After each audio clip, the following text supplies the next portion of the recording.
In this video, I want to answer one of the most common questions that I receive in clinic, which is, should I foam roll, and if so, how? And hang around to the end of the video where I will also mention some other bits of equipment that I think could be even better for you than a foam roller.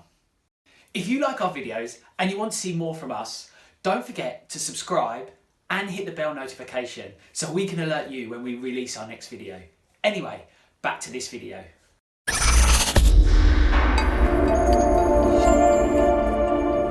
So the foam roller. Well, the foam roller is an incredibly popular piece of kit when it comes for self-massage or self-myofascial release. And to be honest, they can work well. However, in my opinion, I commonly see these being incorrectly used or potentially not being used to their greatest effect.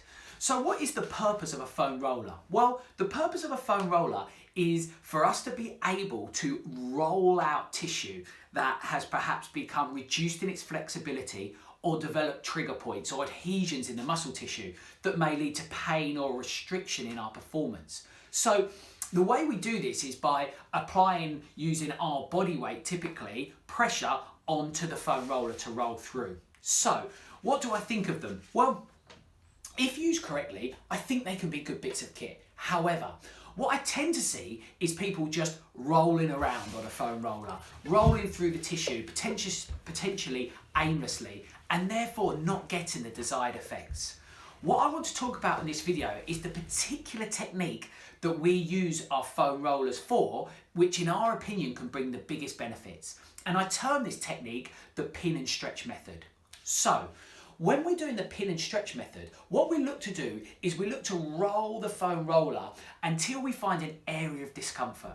Now remember, healthy tissue doesn't hurt. So if you're rolling around and this isn't hurting, that tissue is probably okay. Your time will be better spent on this tissue that does hurt because we know that that's a bit of tissue that needs attention. So as you roll through a piece of tissue, what you're looking for is an area where there's a change or an area of discomfort. Once you find that discomfort, stop. And that's our pin. What we're doing is we're using the foam roller to pin that tissue. Now, what you want to do is hold that position for about 30 seconds to a minute. And in that time period, you should feel the tissue start to relax or release. Once you feel this, you stay in that position, but what you can start to do is to stretch the muscle fibers. So this requires a little bit of anatomical knowledge and thinking about.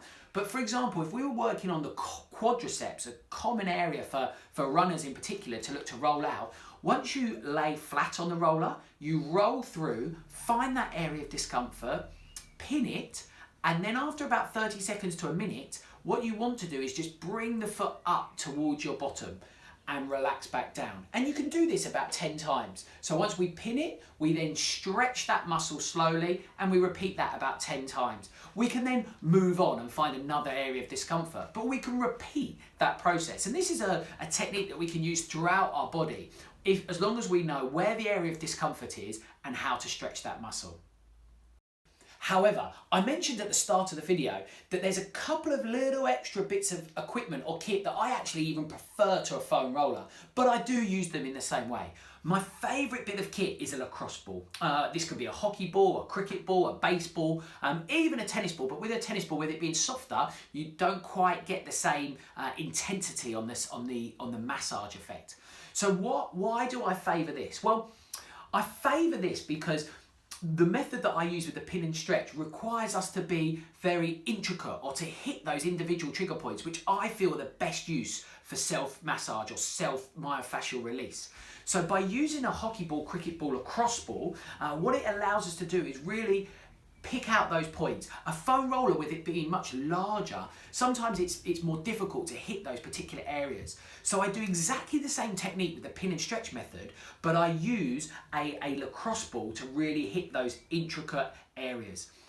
Another piece of equipment that can work quite well is a massage stick. Now this is a massage stick, but it could also be a rolling pin that you may have lying around the home. Now what a rolling pin in particular works really well for is working through the quadriceps. Because by working through the quadriceps, it allows us to do the same thing as the foam roller, but in truth, it's just a little easier. One of the downsides for me with foam rolling is it can become a bit of a workout, balancing your own body weight and things. Whereas a massage stick or rolling pin, you can do the same technique of rolling through the tissue, pinning and stretching the tissue, but what it does mean is that you can do it just sitting watching the TV. So it's perhaps a little bit easier, and in my clinical experience, people tend to prefer this method, perhaps for that reason.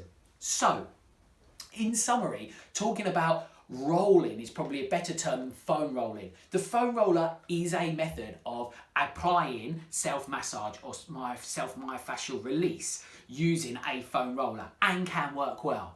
But if it was me, I would invest my time and my money in a lacrosse ball that I think can create better effects for that technique.